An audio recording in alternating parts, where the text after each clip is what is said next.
Alvin Kamara.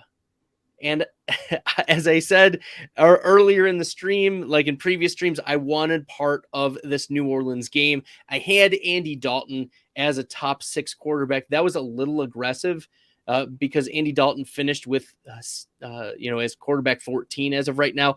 But it was a little aggressive on Andy Dalton.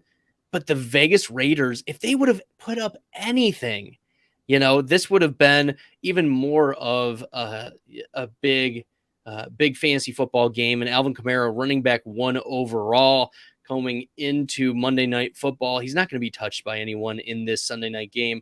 So I know Andy Dalton finished with 17.2 fantasy points, but normally that finishes as like the quarterback 7 to 9.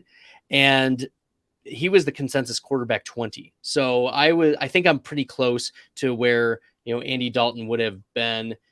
That's fine for me. But talking about Alvin Kamara right now, he did it on the ground, 18 attempts, 62 yards, and a rushing score. But he also did it through the air, 9 receptions, 10 targets, 96 receiving yards, 2 touchdowns. Aren't you glad as fantasy managers he's not suspended, right? This could have been absolutely disastrous. And there were some drafts I was in this offseason. As I said, I have done over 300 offseason drafts.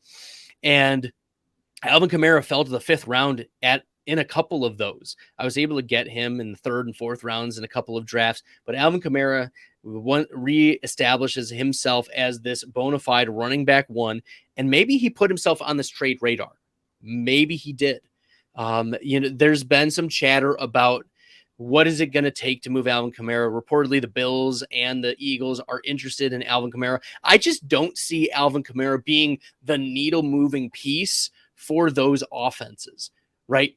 I mean, you have Miles Sanders, who Miles Sanders finished as the running back 15. I had him as a top 12 running back, and that's not too bad of a call going into Monday Night Football. Sanders was like running back 18 to 20 in most rankers. So I don't think that going from Miles Sanders to Alvin Kamara is the needle-moving piece for a lot of these teams. Or even if you're the Buffalo Bills, as Devin Singletary to Alvin Kamara, like that's not what's going to be the difference maker for you if you're the Bills. So I think that he has propped up his trade value. It's good that the Saints were able to feature him. If they were purportedly asking for their 1st round pick back from Philadelphia, and if I was Howie Roseman, I would be like, oh hell no, right? We're not playing like that. That would be a stupid move. So there you go. Okay, yeah, Alvin Kamara looking really good.